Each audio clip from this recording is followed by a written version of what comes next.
Guerra de los 30 minutos. A finales del siglo XIX, el Imperio Británico, bajo el mando de la reina Victoria, era el poder más importante en Europa y el mundo en general, abarcando una cuarta parte de la tierra con el lema "El imperio donde nunca se pone el sol", y con la marina mejor equipada en la existencia, la Royal Navy. Uno pensaría que cualquier idiota que fuera lo suficientemente estúpido como para declararles la guerra se aseguraría de igualar ese poder naval. Sí, te estoy viendo, Napoleón, pintor austriaco y Argentina. Pero en 1896, otro soquete surgió de África para unirse a las filas de los idiotas antes mencionados. Conozcamos a Khalid.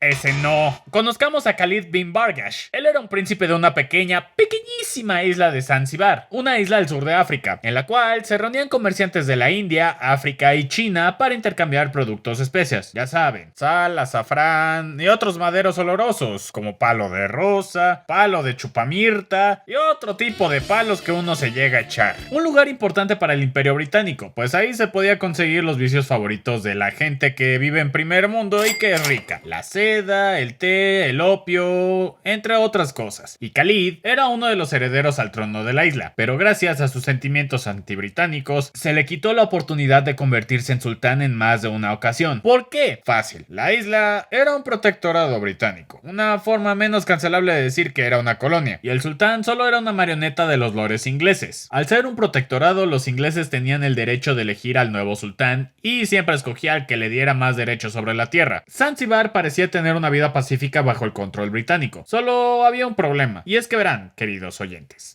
en Zanzíbar aún se practicaba la trata de esclavos, algo que los británicos ya no toleraban, así que al ser los protectores dueños de la isla, hicieron que el sultán en turno, Ali bin Said, prohibiera esta trata de esclavos, aunque no el derecho de tener esclavos, pues creían que este moriría con el tiempo al no tener un comercio estable. Pero esto solo hizo que la población local tuviera resentimientos con los británicos. Es en este contexto que llegamos a lo que ocasionó la guerra: la muerte del sultán Ali bin Said. Este murió repentinamente, como lo oyen. Un momento estaba vivo y al otro había estirado la pata. Y si ustedes piensan que esto es muy sospechoso y muy conveniente, no son los únicos. Resulta que Khalid había regresado hace poco a la isla y muchos sospecharon que él envenenó al sultán. Y no ayudó que ni siquiera había pasado una hora de muerto cuando Khalid entró al palacio real y se encerró ahí, autoproclamándose el nuevo sultán. Los británicos no tuvieron ni tiempo de reaccionar por lo rápido que había sido todo este asunto, pero tampoco les sorprendió mucho. Años atrás había pasado exactamente lo mismo, solo que aquella vez sacaron a Khalid del palacio con la amenaza más simple que se les puede ocurrir. Y el escenario fue prácticamente como un papá regañando a su hijo después de hacer un berrinchito diciéndole: piense mejor en las consecuencias de sus acciones, niñito. En ese momento había funcionado y Khalid se fue con la cola entre las patas. Esta vez, las amenazas de los ingleses no tuvieron ningún efecto, por lo que se tuvo que llamar a una escuadra de la Royal Navy que estaba cerca del área, la cual estaba comandada por el almirante Harry Rawson, un veterano de la guerra del opio, un evento que quizá hablemos después. Un hombre que no se andaba con rodeos. Dio como ultimátum a Khalid el de salir del palacio a las 9 de la mañana del 27 de agosto de 1896 y renuncia a tu reclamo de la corona. De lo contrario, nosotros abriremos fuego contra tu palacio. El dichoso palacio estaba literalmente en el puerto y no tenía ninguna fortificación, y para poner la cereza sobre el pastel, estaba hecho de madera, y Khalid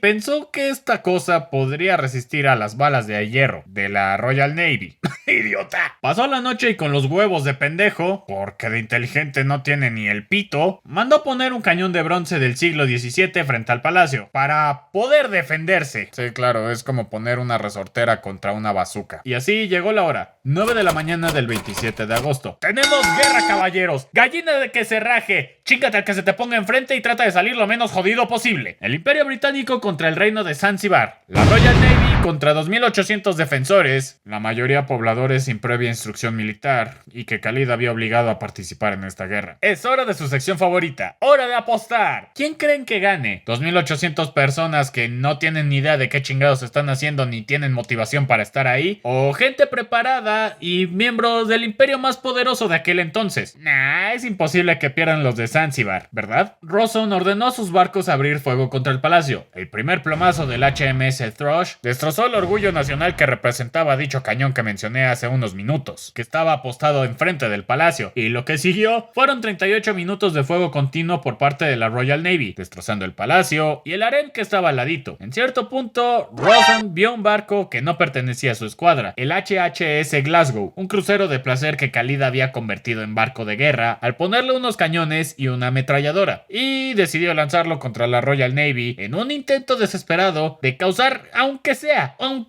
una baja, la baja del honor. El Glasgow disparó contra la nave mayor, el HMS St. George, pero no le causó ni siquiera un rasguño. Acto seguido, el St. George respondió al fuego y en menos de 2 minutos el Glasgow estaba en oscuro abismo. Después salieron 2 pequeños botes del puerto, los cuales también abrieron fuego contra los barcos que bombardeaban el palacio, solo que en lugar de cañones disparaban con rifles. Los barcos de la Royal Navy respondieron con cañonazos y hundieron a los botecitos con todo y rifles. El bombardeo al palacio terminó a las 9:45 de la mañana, con tiempo restante para que los británicos fueran a tomar la hora del té, cuando vieron que la bandera de Khalid había sido destrozada. Que hablando de ese güey, ¿dónde está? Pues resulta que don Huevos de Idiota se asustó por los plomazos que le soltaron y huyó del palacio, dejando a sus 2800 defensores a su suerte. Las bajas para los defensores de Zanzíbar fueron de 500 muertos, heridos o desaparecidos, y la destrucción total de la flota del país. Por otro lado, los británicos tuvieron la cantidad de un herido, el cual se lastimó al dejar caer una bala de cañón en su pie. Después de esta guerra, Inglaterra puso a su favorito en el trono y pasó a ganar la Primera Guerra Mundial, pero ya hablamos de esa guerra en otro video. Créalo o no,